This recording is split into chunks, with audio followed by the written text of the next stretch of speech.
Already. Excellent. All right, my name is Rich Schmidt. It's July 2nd, 2019. I'm here at Archery Summit with Ian Burch. Ian, thanks so much for joining us today. Yeah, you bet. Let's start you by asking why wine? Well, I grew up Catholic, so I guess you could say I started drinking wine when I was in the first grade. So it's been this sort of mythical drink. My dad grew up in agriculture, and he actually sold chemicals for my entire childhood. I learned at a very young age that you could pick a weed or spray a weed. And it took my neighbor asking me what I was doing in my backyard spraying weeds as a kid. And he asked us if we had a permit for the spray that we're putting in our backyard on some weeds.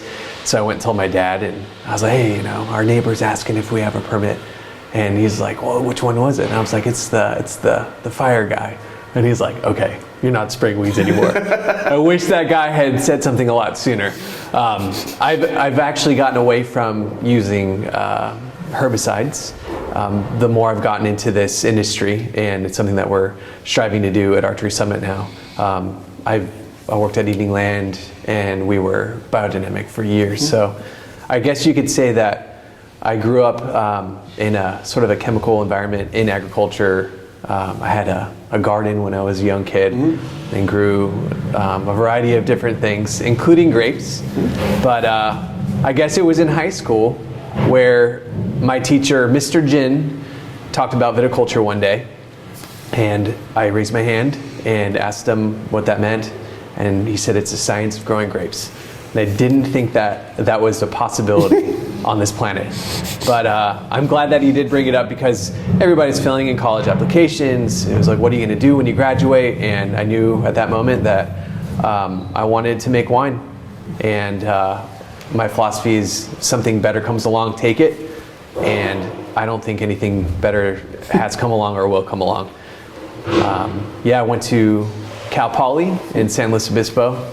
I studied wine and viticulture, and my college professor, Keith Patterson, who's no longer with us, unfortunately, he was my mentor and my advisor, and he would talk about Oregon, I'd say probably once a week. It's like, if I could do everything differently, I would be up in Oregon. Oregon was on the fringes for a long time, and he always talked about Oregon kind of being in the mainstream, the main thread, having enough heat units to grow grapes successfully year after year. And after working through the world of wine, I always knew that I wanted to end up in Oregon. Yeah. So you're at Cal Poly and you kind of have this notion. So what happens next for you? So I was actually at Penfolds. I was working in Penfolds, Australia, and I applied to Cal Poly while I was there. Got accepted, I think, because I was working at Penfolds. Like in their weighbridge and just testing sugars and pH and TA. And while I was there, I got accepted to Cal Poly. And when I came back, I headed straight there. I was actually a fruit science major that went into viticulture. The viticulture was always a minor. I was one of the first to graduate from the wine and viticulture major. Cool. But while I was at Cal Poly, I worked at Gallo at their experimental research facility, which was awesome. Just a small group of, I think there was 6 of us in this massive network of people. And it was over in Healdsburg, so it was beautiful. They put me up in a house there. I took a little time off from college before I graduated, because I felt like the study program was almost there in terms of winemaking, but wasn't quite there. It was great to get that experience at Gallo, go back to Cal Poly, hang out with my friends for one more rich term, and then take off from there. And right after I graduated from Cal Poly, I got into a work study program in the Loire. So I flew to France, I think a month after I graduated. I learned how to speak French just listening to Pimsleur Speak and Read Essentials on my bike on my way to school each day and my way home. It's always just kind of a gut-wrenching feeling when you're flying into Charles de Gaulle and the lady starts speaking to you in French and you have no idea what she's saying. But that was a very interesting transition. But yeah. So tell me about your experiences. First of all, I'm curious about your experiences with Gallo. So experimental research facility. So what kind of stuff were you working on? It was awesome. So we had crop load experiments, like how much could you hang on a vine and still have that wine, taste good? Do you do 2 buds per spur and have 4 clusters, or do you do 3 buds per spur and have 8? They had such a robust experimental research facility. It's the largest privately owned wine experimental research facility on the planet. So they would have a library of every experiment that we ran. We operated on 4 or 5 different vineyards, counting clusters, measuring canes, and we'd harvest from each one of the different plots and make wine into 2-ton fermenters. So we did like fertigation experiments, crop load experiments. They let me run my own experiment on yeast assimilable nitrogen. So it's something that they have their interns do because you have access to such beautiful laboratories. So that was incredible to have a mini, research project during my stay there. But it was also fortuitous too because the winemaker in the experimental research facility quit the first day of harvest. So I worked in the vineyard all day, and then I worked in the winery, essentially in the afternoon into the evening, and they paid off 80% of my student loan, like during that internship alone. So it was awesome. I learned a lot. I think I learned a lot about, just I'd say the pain in the details when you're running these sort of experiments, like how important it is to gather all the data and to be consistent and have the same person count, and just having sort of a robust protocol. It was very eye-opening for me. Yeah. And tell me about your experience in France then, in the Loire. Oh, it was awesome. That was where I fell in love with wine. So I'd worked at Australia and at Gallo up to that point, and Gallo was great from an experimental standpoint, just how things run very well and efficiently, and Penfold was cool, but again, you're just doing this tiny little thing in a very large company. And in the Loire, I was learning how to drive a tractor the first day of work from a guy. His name was Tintin, and he only spoke French, so he kept saying like "sa duck, sa suck." And I was like, "What?" Looking through my dictionary for SAW. It's like I have no idea what this guy's talking about. So I went back home that day, and they're like, "No, sa. It's like a C with a little line under it. It means that." I'm like, "Oh man!" So the next day I knew what sa meant. I had a list going. I'd drive their kid to school some days. 2-hour breaks during the middle of the day. Everybody was so kind, and we had like a morning huddle every day. So we talk about like, okay, this group's gonna go into the vineyard, this group's gonna stay in the winery, and everything smelled so awesome. I mean, the whole kitchen smelled like moldy cheese, and like there's a cellar underneath the winery, and it just felt like you're doing everything all the time. And I knew at that moment that I liked that sort of hands-on. People have their own responsibilities, but you can do everything if you wanted. They would blind us on wines every afternoon. So my boss Joe would just come through with like this little carafe, full of like red or white wine, and he'd pour it into everybody's glass. And like in America, it's like, what variety is that? What year? And for them, it's like, what region? But they were kind enough to, say like what variety, like quel cépage, and they were really kind to me. It made me kind of feel like I was at home because they dissected wine like I would.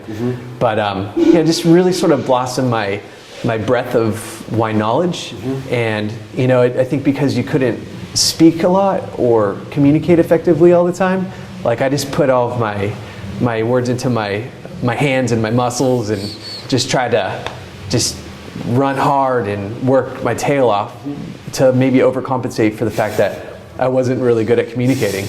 But I was there for about 6 months, and in the end, I think we all fell in love with each other, and I definitely fell in love with France and that small feel, Chenin Blanc and Cabernet Franc.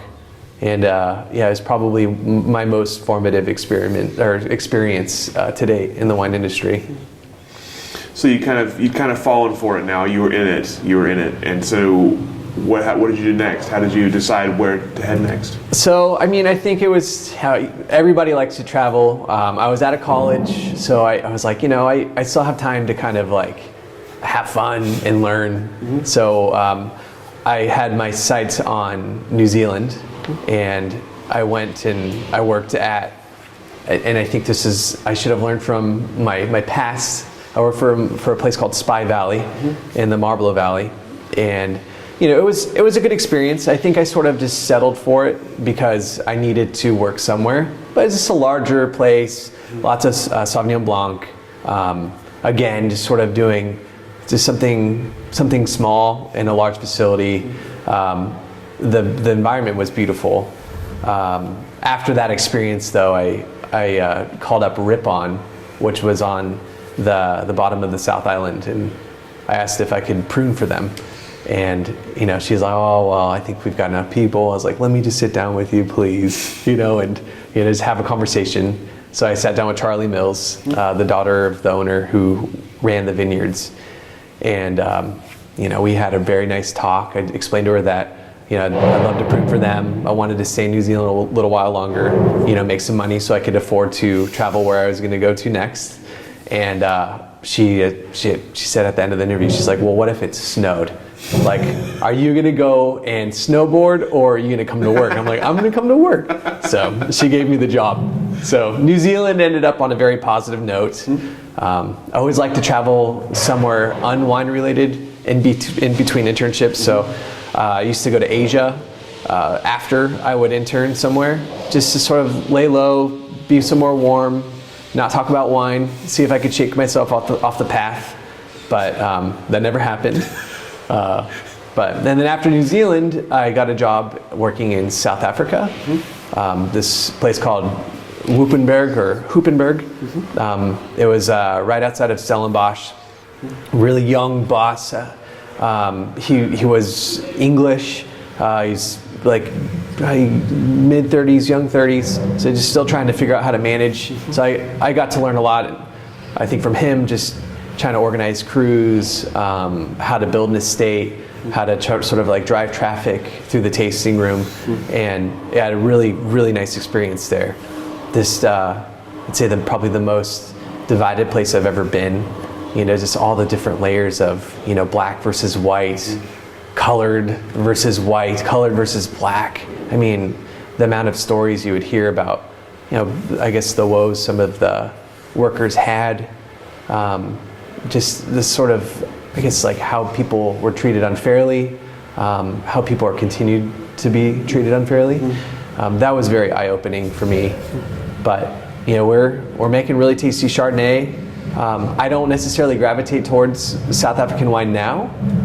You don't see it very often, and I think for me, more than anything, it was a cultural experience. I was making about $20 a day. And I was working my tail off, and it was funny. I'd always ask my boss for more money, and he's like, "Hey, it's about the experience." And it's like, yeah, I realize that, but I thought at that point, it's like I need to do something more. And I think in South Africa, that's when I drew the line in the sand, and I knew that I was ready for something else. So I started looking on winebusiness.com. And or winejobs.com rather, and I found the job in Oregon that I would have, just dreamed of having with Dominique Lafond as a consultant winemaker, Seven Springs Vineyard, which is, I think, one of the more iconic vineyards in the state. And Isabelle Mounier was assigned the task of, assembling everything and essentially constructing a winery. So while I was in South Africa, I went at that job very hard and was very persistent with Isabelle. And when I flew home, when I flew to Portland from Johannesburg, she picked me up and drove me to the vineyards. We tasted some wines, and thank God I got that job because I didn't know what else I would do. So I came to Oregon and just in time for a harvest of 2008, we finished all the wines that Isabel had made with Christophe Vial and Dominique Lafond, and bottled them up and then set up a facility in Salem. So before you even got to Oregon, you had seen most of the kind of New World wine regions. How did they compare for you? What were your kind of takeaways from each spot that you've kind of brought with you? I think the New World is obsessed with cleanliness. Like nothing can be dirty. You got to triple and quadruple clean everything. I think the New World is just obsessed with like microbial contamination, whereas I feel like in the Old World, you have a little bit more of a sort of an openness to things like if you kill everything with harsh chemicals, then really bad things can come back. But if you sanitize effectively, like all these microbes sort of play with one another. And maybe that translates into the wine and gives the wine a little something extra. But I definitely say that's one of my biggest takeaways. And I think in France, like there's a built-in sort of know-how. I think in America, like there's an open slate, so what do you do when you have something new? You ask a lot of questions, you plan, you try not to make mistakes. But I think that, in the Loire, and even in Burgundy, which I can talk about in a little bit, because I've had a lot of experience over there too. But there's this sort of like understanding. They sort of groove with one another in a way that I think the New World doesn't, just because there is such a newness here. We scrutinize over rootstock and clone and like orientation, and I think in Burgundy, the amount of times you've asked somebody, or I've asked somebody like, what clone or rootstock do you have, and they're like, oh, I don't know. We don't care. It's all about like what the place gives and what the place says, and I think that's something that we sometimes take for granted in the New World. Is this, we have to ask questions, we have to plan and be methodical. But I feel like when you're in Burgundy or when I was in the Loire, you just sort of look around you, and I think a lot of the questions are answered on a daily basis without you even having to say anything. So you'd seen all these places, but you had heard about Oregon early on, and Oregon had been kind of sounds like a goal for you. So tell me about your first impressions of Oregon when you got here. It was beautiful. I remember driving down, and I still try to remember what freeway it was. I think it was 18. There's this little corridor on 18 before you get to 99W, and I kept thinking like, man, like there's all these beautiful pine trees. Everything was really green and lush. I remember, just going to Seven Springs Vineyard. There was a BD prep that was mixing, a biodynamic prep, and this big copper container, and it was like spinning in circles, and there's this beautiful vortex to like feed the microbes, and I just remember looking out and just seeing how green everything was. Just being down in San Luis Obispo, Cal Poly, the topography isn't as, I'd say, kind to the eyes. Australia, it's really, like desolate and then green where there are vineyards. Very similar to the Loire. I guess when you scan the landscapes in Burgundy, I feel a lot of that here too in Oregon, especially here at Archery. When I look just to the side of Sokol Blas or like up onto the hills as I go into like, Domaine Serene and like Domaine Joanne, it looks very French to me. So you're at Evening Land, you've got this Seven Springs Vineyard that's pretty legendary, obviously. What happens next? You get through the first harvest, and then? It was awesome. I mean, I think it was an interesting transition. So we had Mark Tarlov, who hired Isabelle Meunier, got Dominique Lafond as consultant winemaker. I don't think that there was a lot of budgeting. There was sort of a free-for-all, so to speak. And we got concrete fermenters, wooden fermenters, state-of-the-art equipment. The entire facility was, built to suit. Electricity, water. It was lovely. And we took this extremely iconic vineyard. Everybody that had purchased fruit off of the property was offered fruit that year. And I think everybody was so angry that only Christum took us up on that offer. And yeah, everybody else is just like, you guys, you're taking something beautiful away from a lot of people. So I think I came into Oregon with this team as sort of like I don't want to say an underdog, but there was a lot of people to sort of win over. And we had some big shoes to fill. When you look at like the Lynn Pennerashes and the Mark Velasics and the Steve Dorners of this industry, you wonder if you can compete. But with Dominique Lafond as the consultant, picking fresh, keeping alcohols low, keeping acidity high, not overdressing wine. I think it became very apparent after a short period of time that the critics were really pumped about what we were doing. It was wine that we would make for ourselves that we thought was really tasty, that I think the critics also sort of gravitated to. Like you saw the vineyard for what it was. I remember there's a lot of people questioning the picks. Like I remember Sterling Fox when Isabel had shared with me like the first pick in 2007. He's like, "Oh, you're picking now? Like you're crazy." And it's like, no, we're not. Like this is what Dominique Lafond thinks is best. And I don't know how many people were courageous enough to actually pick something with 21 bricks, with rip-roaring acidity. And people underestimate how much a wine can build in barrel and all the other things that you need to do to make that wine really tasty, complete, and long, and get it across the finish line.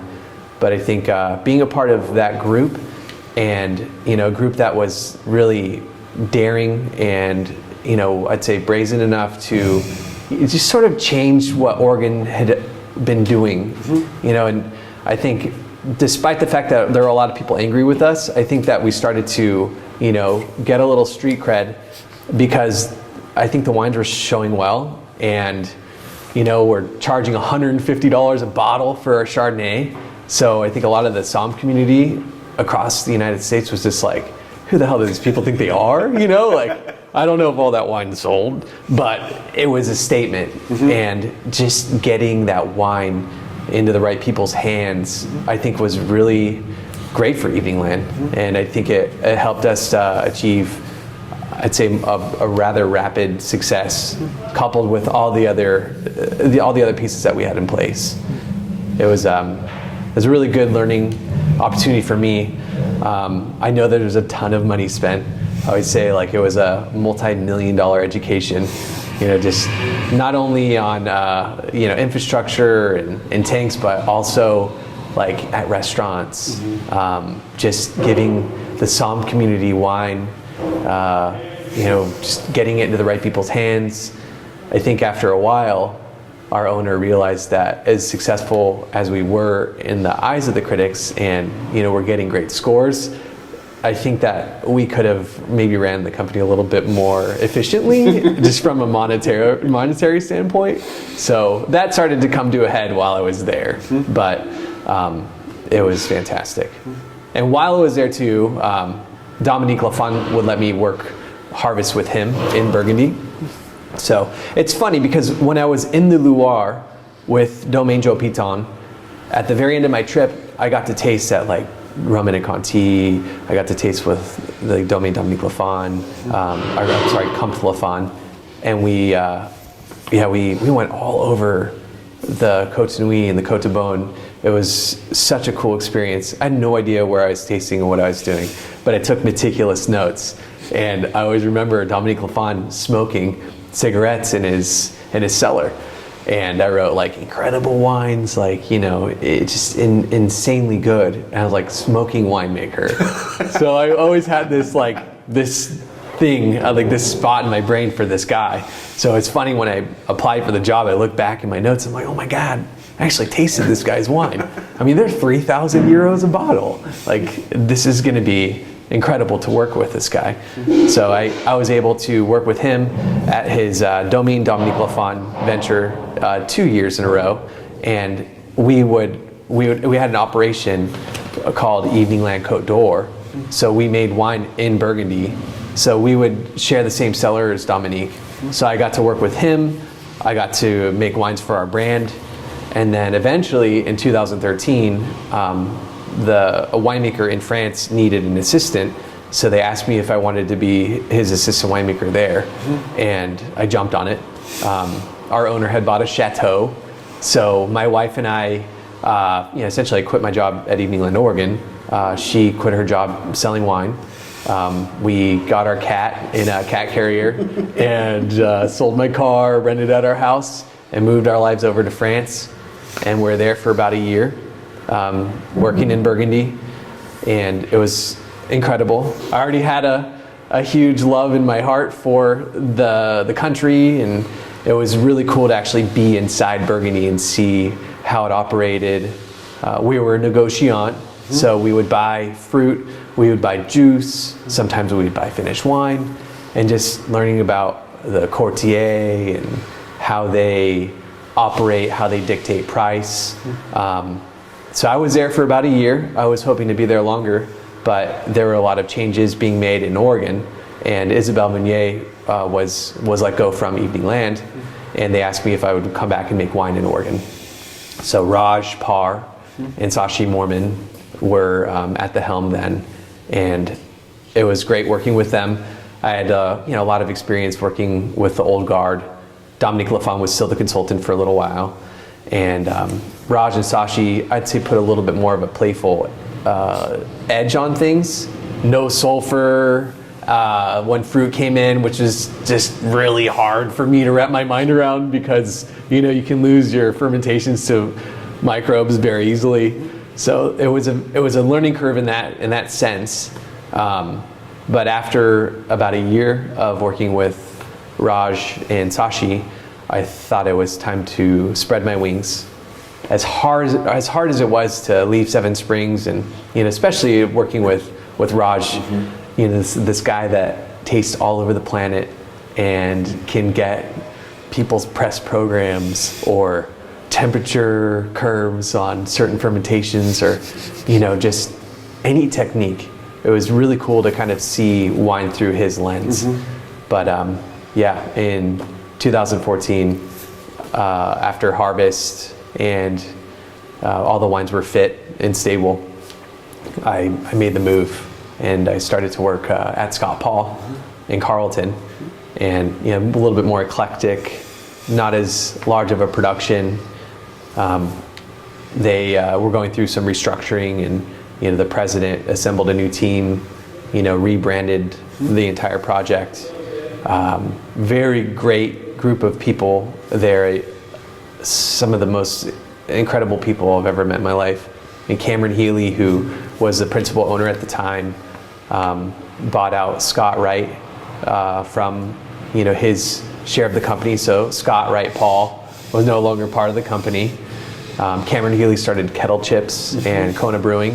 So just the amount of the business acumen, systems, food systems, and he's still to this day probably the most generous individual I've ever met in my life. So it was a really nice transition. And then after being there for a few years, I realized that things were going maybe a little bit more slowly than I wanted them to. And I had the pleasure of working intermittently with Nicholas Kie, who is the COO of the Crimson Wine Group. So he was talking to us about the possibility of us making some wine with him.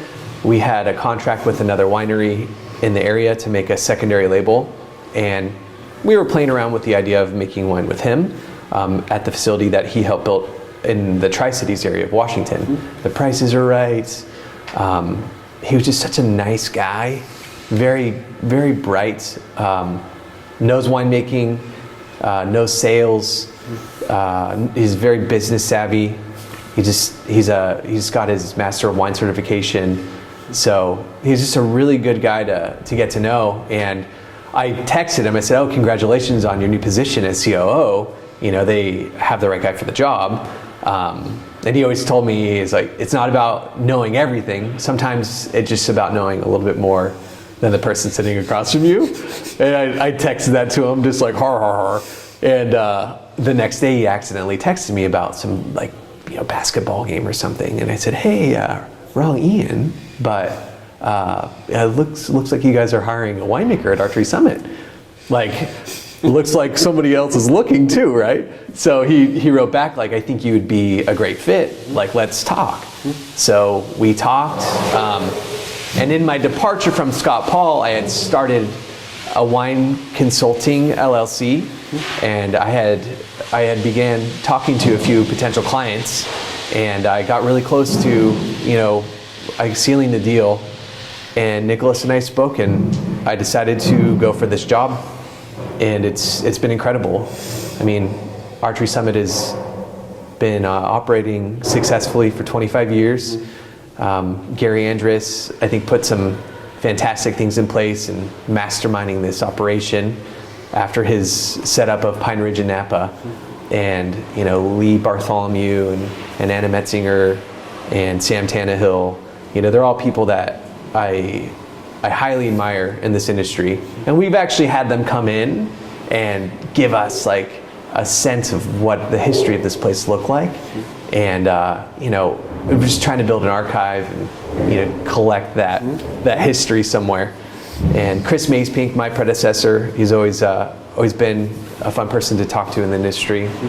So it felt like a nice transition from, everything I've done in Oregon.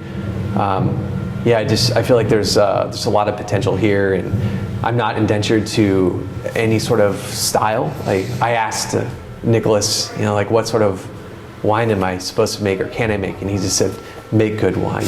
And I'm not going to change like the pedigree, or I don't think I'm going to go very far from where we've come or the wines that were made here before.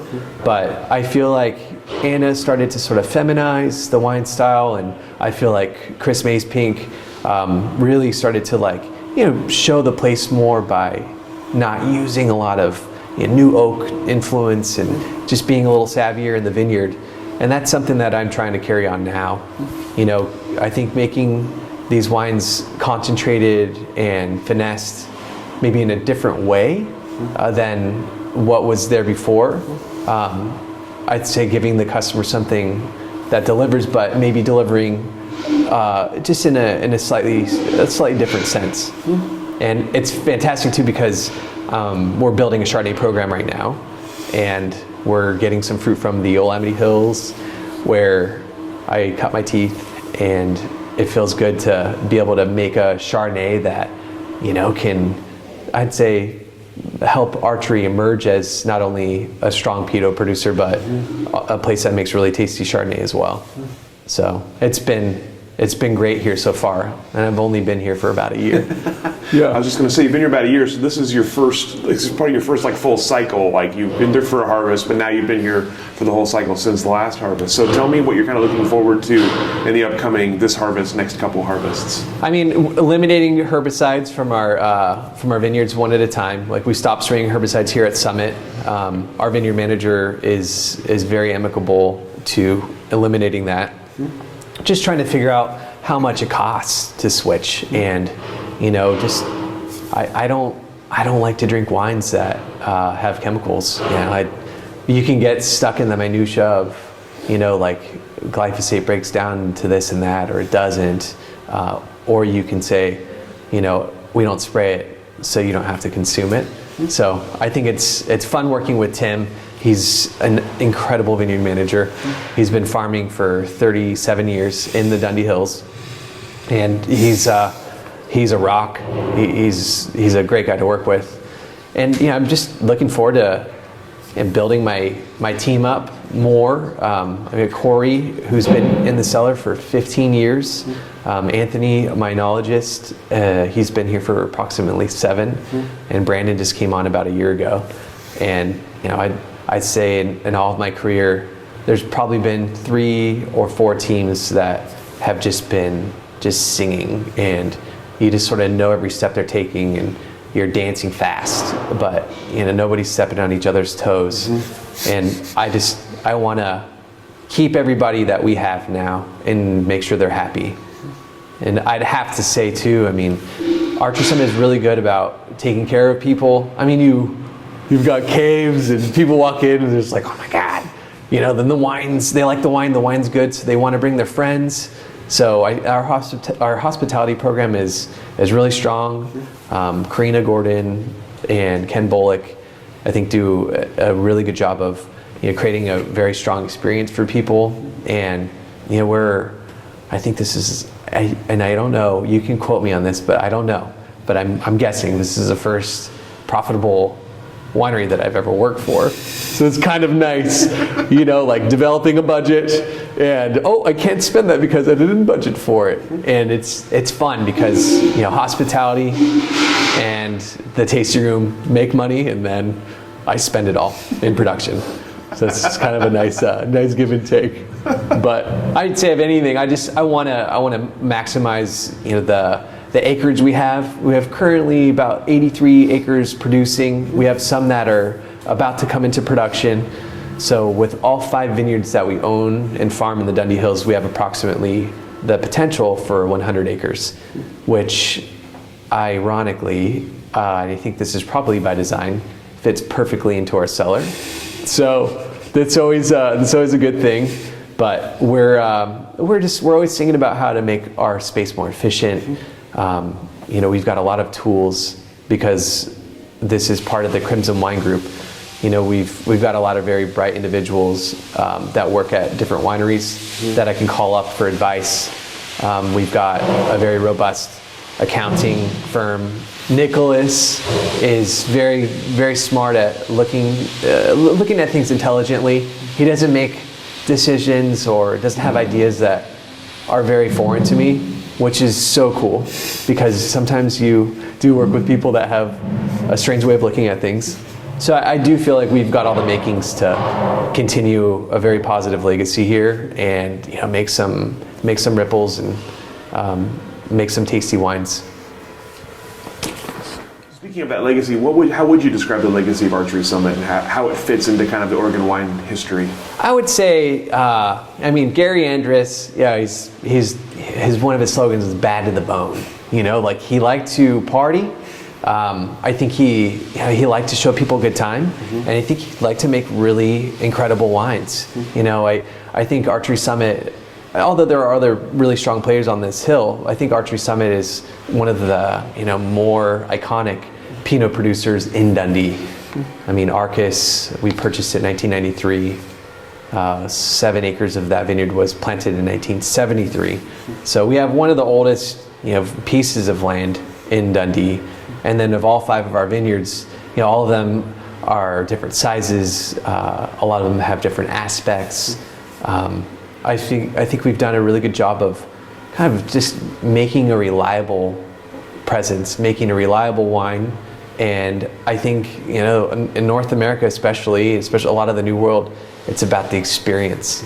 People coming in and being educated to exactly what the wine is and what we do, and just kind of feeling good that everybody that's giving them information, from production to the hospitality staff, they know what we're about. And I think that's really important. Do you feel like that, in your experience in Oregon wine especially, do you feel like that's changed in terms of how much people ask of you and how much maybe knowledge they bring with them about Oregon wine? Are they asking for more than they used to? I think people like to geek out on certain things. It goes in waves, like, what clone do you guys use here? And you can really say anything. I think a lot of time, and they'll just be like, oh yeah, totally. I think, because we're analyzing everything we do so that we can put systems in place and plant intelligently and grow intelligently as a region. I think sometimes the consumer gets hold of some of those terms, and I guess they get to learn with us. But I think I'm asking right now more questions than people are asking me in terms of what Dundee is all about. I've been learning a lot. I was in Eolamdy for years, so I think a lot of my winemaking approach is like how to ferment Eolamdy Hill Pinot. Like the skins are thicker because of the Van Duzer winds. They extract a lot more easily, and I just learned this last harvest that Dundee Hills doesn't. I think that I'm able to take a lot more out of those fermenters. I'm able to maybe extract more than I ever have. And just listening to Aaron Bell talk about his approach at Domaine Drouhin, when we're with a group of 6 winemakers, he had touched on that, and it was like, yes. So it's figuring out like how to make something really tasty and iconic, and then taking into consideration all the other places that I've worked and bringing those in. But I feel really good about Chardonnay and what I can do with that, and how to shape the wine and sculpt and approach it. But I had only worked in Dundee with Dundee Hill Fruit for 3 years at Scott Paul. So I worked with the Marsh Vineyard, Arterbury Marsh, 5th oldest vineyard in the state. And I really started to develop a sense of what Dundee Hills can be. And I think without that experience, I feel like I feel maybe a little bit more lost. I do like to approach wine from a very humble standpoint. I don't like to think that I know it all, and that I'm a demigod, and that I'm just the master of fermentation. I think it's very important to ask questions and to lean on my peers here in the short term, just to see if there's something I may be missing. How would you describe your winemaking philosophy and maybe how it's changed over the years? That's a great question. Yeah, I mean, I think about it all the time, every day, every minute of every day. I'd say Dominique Lafond, he would pick fresh. So, we're picking with the intent of the potential alcohol being 13 to 13.5%. So something that the ethanol isn't dominating, something that the ethanol isn't making sweet, or when you put your nose in the glass, you feel like it's like a fire-breathing dragon coming at you. I think that I don't like to go into that spectrum, but by picking fresh and with the way we ferment, a lot of pump over, so trying to keep the fruit intact, and towards the end of ferment, we do a lot of post-fermentation maceration at a high temperature. So by doing that at the very end of the ferment, you're extracting quite a bit from that fruit, but because you're picking it fresh, I don't think that you're extracting too much. You're just sort of completing the picture. And I think it's these steps that you take by making a wine with more elegance that really helps you see the place. And it doesn't stop there. I mean, we don't put our wine into really obvious, really toasty oak. We don't want that to dominate. I mean, there's no substitute for oak tannin on the palate. I think that it really helps to kind of balance the wine out, but I don't necessarily want the consumer to perceive oak in my wines. And that's something that I learned from Dominique.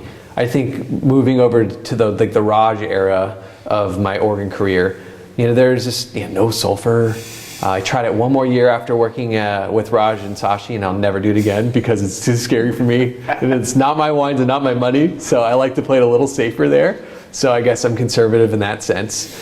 But Raj would play a lot with whole cluster, and he would put whole cluster on top of the fermentation, which in my mind, because we pump over so often, it creates more of a spicy Earl Grey, cardamom, just sort of a delicate lacing into the nose of the wine.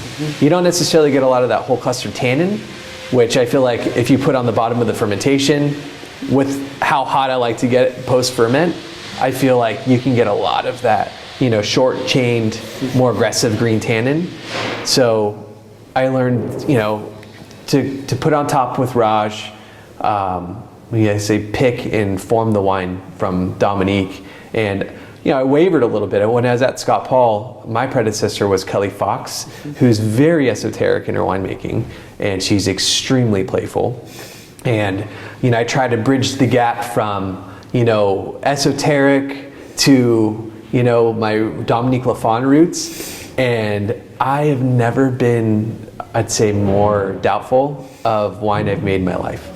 I was I had PTSD. I was I should have done this differently and that differently, and I didn't really understand the wines I made. And I vowed to myself that anywhere I ever work again, I'm making the wines the way I want to make them. And when I talked to Nicholas and he said, I'll just make them good. It's like, well, here's a bottle. This is what I made in 2016 from Marsh, which is right next to Arcus, one of our vineyards here at Archery Summit. And it's like, this is what I want to make. And he's like, okay, like, I like that. It's really good.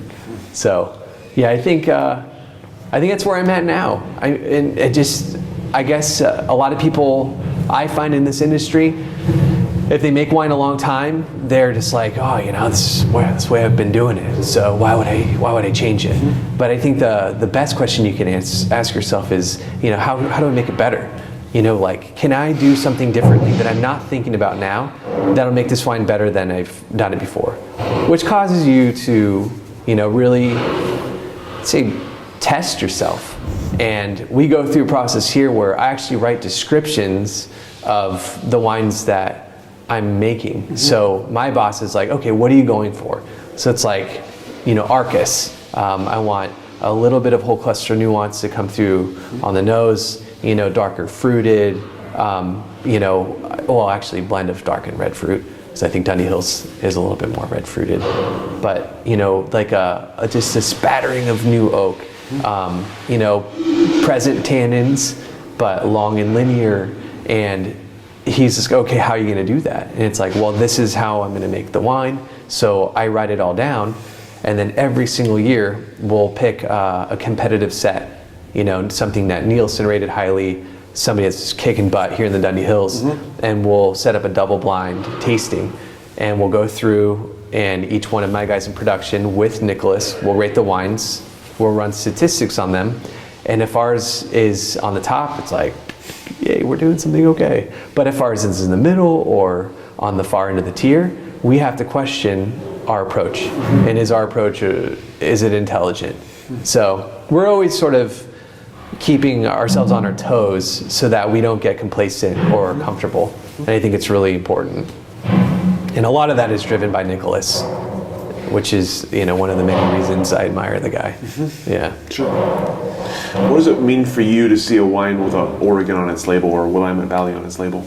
I think there's a lot of diversity in this industry, and I love to support our industry. I think there's a lot of exciting things happening, but it's fun to try to characterize the state or the Willamette. But I think there's this uniting sort of taste and identity. There's a lot of spice, forest floor, earthy. I find a lot of Oregon wines to be fruity.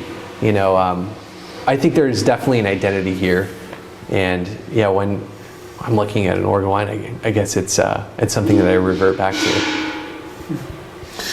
You mentioned a couple times, to you, what's the significance behind like a sense of place? What does that mean to you in a wine? Well, I think that there's a lot of things that can happen in a vineyard, good or bad. If the vines are healthy or the vines are, struggling to become healthy. If they have enough nutrient or they don't.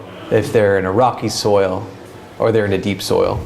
If they've got a good exposure to the sun or a challenging exposure to the sun. There's a lot of things that I think a vine does, like out in the vineyard, that kind of brings it to the finish line and creates a sense of itself. And out of all 82 acres that we currently have now, we have 75 different blocks. So there's not a lot of monolithicness here. There's a lot of diversity, and in each one of our sites we have a lot of diversity. So I think in my attempt to capture the sense of place from each vineyard we work with, there's a lot of different components to work with. And I think it helps me sort of capture, what that wine truly is. And again, like not obscuring it with oak or not over extracting in the fermenter, or not just saying like, hey, it's a Tuesday, like it's 2 punch downs today, guys. Like we taste our wines and we try to fill them in depending on the vintage, or maybe a solenoid breaking and the tank is unnecessarily heating all night, because that can happen. Like there's no recipe to what we do, and I'm always trying to bring in very balanced, healthy fruit from the vineyard to the winery.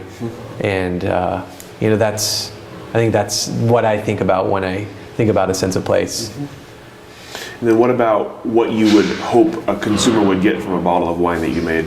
I want them to taste like all of our wines side by side from a given vintage and say, okay, like that one's different than that one. Like they're essentially all different.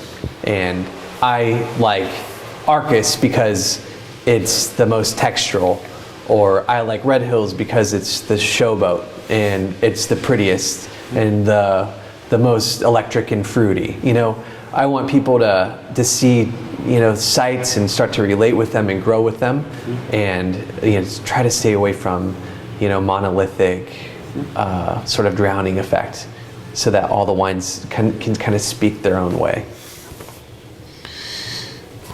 What's something about being a winemaker that caught you off guard? What was something you weren't expecting about having this as your job that just was like, I wasn't expecting this at all? I guess a lot of people are pretty awestruck when they meet winemakers. Like every once in a while, like, oh my God, you're a winemaker. And I think it goes into that sort of like, there's this sort of biblical, there's a sort of transcendence that happens, you know, and like in my mind, it's like, oh my God, you know, like we're fermenting juice, you're trying to farm intelligently, we're trying to save money where we can. But I do feel like there's this sort of like, this grandiose idea of winemakers that people have, which I think is really amusing, you know? It's almost like there's certain markets you go into and they're just like, oh my God, like, you're a winemaker, I can't believe I'm eating a winemaker. So I think that takes me off guard sometimes, because I think what we do is hard, but I don't think it's like, you know, magical. You know, for me, it's more of like, you do the best you can every day, you try to make really good decisions, and I think that translates into like a tasty glass. But I'm always shocked about that. But, and I guess too, I always tell people, if you are a winemaker, if you can manage people well, you can make sure that, you know, the vineyards are being farmed effectively. You can make consistent wine from year to year. You can avoid things like microbes taking over your wine. You know, like there are so many moving pieces and there's so many decisions to make. I think you can do anything. Like it just teaches you how to multitask. It teaches you how to prioritize, depending on the company, how to budget. And, you know, like I feel like it makes you able to do a lot of things at once. Yeah. So I always say, like, I think winemakers, I think if you ever choose to do something else, I think winemakers are, you know, in a pretty good spot to jump into almost any profession. Sure. Yeah. Is there a certain part of the job or part of the year that you prefer or look forward to? Yeah, it's a good question. Yeah. I mean, I like after harvest, just to like, I think it's one of the strangest periods. Like it's almost like you're working harvest, you almost go into auto mode. Like it doesn't matter how many hours you work, like you have to be there, you know, and you're just praying to God that all the fruit comes off well and you don't run into any big issues. But I'd say, you know, that the high you get post-harvest, where like you look at your wife and your kids and you're like, oh my God, we can do anything we want right now. and I earned this, you know, and you have so much satisfaction because, you know, that's a huge milestone. So I think the satisfaction of completing a season is probably one of the best feelings you can ever have, because you don't get it every year either, you know. Some years you have PTSD because you are second guessing every decision you made, and some years you nail it, and some years, you know, like you have to tell yourself like you could do better. But I think that's probably one of my favorite feelings. And the other one too is, you know, in terms of just working, is blending. Going through the process with the guys, just sitting down and being able to objectively look at everything we've done and, you know, put it together. I mean, even in the background right now, you can hear them, you know, racking out a barrel into tank. And, you know, that's a fun process because the wines have kind of shed off all the funk. The sulfur is not sticking out, and, you know, they're ready to drink. And it's our job to, you know, put this with that and try to make the best, you know, permutation of what we did in fermenter. So I'd say it's probably my other kind of like favorite time of the year. Yeah. So you mentioned the kind of building the Chardonnay program here. What else are you seeing as you look in the future here at Archery Summit? Say if you look a decade down the road. A decade, it's funny. That's actually like how long. I think of myself being here 10 years, and like I mean, if I could stay here longer, of course. But I think by then, maybe half Chardonnay, half Pinot Noir. Because currently, we're somewhere in the realm, and I could actually give you a firm number, but I'd say we're probably 80 Pinot, 20 Chard. And someday, without scaring off our loyal like Pinot people, that don't like Chardonnay, like don't worry, we're still making the same amount of Pinot for you. But I'd love to scale up a really healthy, large Chardonnay program. That's that's something I'd like to do. As we grow into our space too, we're accommodating a lot of people here, and I would love to be part of like maybe an expansion, building a thoughtful tasting room space, sort of revolutionizing how we process fruit, just making sure that we're constantly kind of on the A game in terms of fermentation equipment, and I guess on from the human side of things too is just making sure that archery is very involved in the community. As much as I like to talk to people about what they're doing in the Dundee Hills, like I want them to know that they can always come here and taste, and we're an open book, we're a friendly group, we want to be more inclusive than exclusive, and I think that's something that I'm really trying to build right now, and I think that if we're successful, it's gonna spiral out of control in a very good way, because I want to be like the Gary Andrus, like party guy that has people here, and just create an environment where people can learn from one another. Tell me about the changes you've seen in Oregon. I know it hasn't been the longest time you've been here, but the changes you've seen in terms of I guess just what the biggest changes you've seen have been. What is it that's changed the most since you saw Oregon for the first time? I think, there's a lot of collaboration. I think just talking about collaboration, we have a Chardonnay technical tasting every year, and we have approximately 110 wineries show. They pull samples out of barrel. They put it to just a container with a number, and people can go through and taste everything by AVA, by pick date or pH, crop load, and there's a variety of different ways to go through that tasting. And then everybody sits down at a table of 10 or 12 and talks about how they tasted. And I think globally you get a really good sense of like where the vintage was for everybody, like stylistically what direction people are going. I think like just in general what the Chardonnay tastes like that year.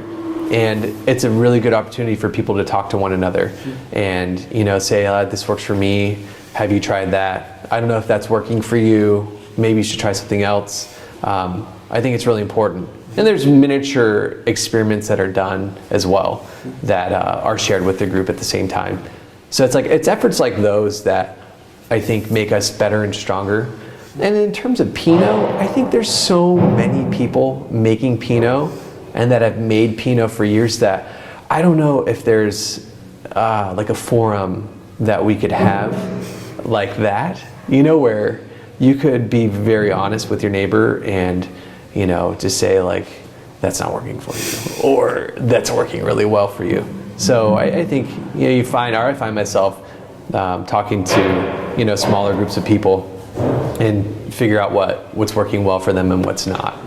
But I do feel like there's a really strong collaborative nature to Oregon, and I think a lot of people see that and know that you need your community to sort of help you move forward. Have you sensed it changing at all with the growth of the rapid growth of the industry and the kind of increased competition for shelf space? I saw it more, I felt it more when I was at my previous job. Like we had a $20 SKU. We had Pinot Noir, Chardonnay, and Pinot Blanc. And I think because there was so much fruit in 14, 15, and almost arguably 16, there's a lot of like here today, gone tomorrow brands, which, kind of raced like a stop or race to a discontinued SKU. So I think from that standpoint, it's a little challenging. I think from Archery Summit standpoint, we have like our Dundee Hill Pinot in distribution right now. We had Premier Cuvée, and because we went from Premier Cuvée, which everybody knew about, to our Dundee Hill Pinot, we raised the price a little bit. We subtracted a Ribbon Ridge vineyard called Looney, so that we can make it as like an AVA specific wine, and it's doing really well right now. So we're wondering if we have enough of the wine for distribution, which is a great problem to have. And again, like I think we create a really inviting experience here. I mean, we have caves, so I think our tasting room traffic is really good. I feel like we've got enough channels as a company to move in, and I feel like things are moving well for us, and we don't need to compete at that really low price point, at the 20-something. So I think right now the price brackets that we're in, and I'd say the higher priced wines that we make, enables us to maybe not be as competitive with other people. But don't get me wrong, I feel like the second we start making bad wine, or we change what we're doing here from a hospitality perspective, I think that we would definitely feel it. But I think we're firing on the right cylinders right now. Yeah. So what do you see as you look ahead for the Oregon wine industry in general, as you look, say, again, a decade down the road? I think, we'd be crazy to not think about global warming. And I'm quoting Ben Castile here. I don't think that we necessarily need to think about planting, different varieties and hanging our hat on those. I think we should be asking ourselves how to treat Pinot Noir differently. What rootstocks we're using. Are they really working? How do we measure that? Do we need different trellis design? What does that look like? How do we deal with these really hot days? How do we deal with no moisture in the soil if we're obsessed with, not using irrigation? I think it's trying to maybe rethink what we've done, and not necessarily talking about like planting Cabernet Sauvignon, because I do feel like there will be years where people won't be able to ripen their crop in the Willamette. So I don't think that we're quite there yet. And then again, collaboration. I think that we need to communicate with each other as an industry. We need to isolate what's working and what's not. And I think that there's going to be a lot of people coming in from California and Burgundy. I mean, they already are. There's going to be a lot of interest here, and we're still working out kinks in our legislation to make Oregon a very robust wine growing region. So I think it's being involved in the legislature, and talking to one another and making sure that we all have Oregon's best interests in mind. Are there certain challenges or obstacles that you see as you look ahead that you're concerned about? I mean, I think that in terms of winemaking, we do a lot of whole cluster inclusion, and we're going to do some experimentation this year, but 70% of the composition of a cluster is water. So by putting that in our fermentation, I feel like it helps dilute the ethanol content. It brings our alcohols lower. We're changing the way that we till. We're using more, we have more clods in the soil instead of pulverizing the soil down to little bits to prevent evapotranspiration, increase microbial activity underneath the clods, and hopefully retain some moisture underneath those clods. I'm always looking at ways to kind of work with what Mother Nature is giving us. And that's something that's always top of mind for me and all of my conversations with our vineyard manager. That's something I definitely think about as a challenge moving forward. What advice would you have for someone who wanted to enter the Oregon wine industry today? It's hard. You've got to be good every step of the way. If you're not good in maybe 2 spots and you're great in all the rest, you'll be fine. But it's a very competitive industry. I really do try to dissuade people getting into this industry that I don't think are good for it. And it's not because, I don't want them to compete with us or whatever, but I do feel like there's a lot to sort through, and there's a lot to learn in this industry. And I think I always try to tell people, what it's really like, and that you can't just sort of prance in and you just don't drink wine all day long. There's a lot of blood, sweat, and tears and time that goes into it.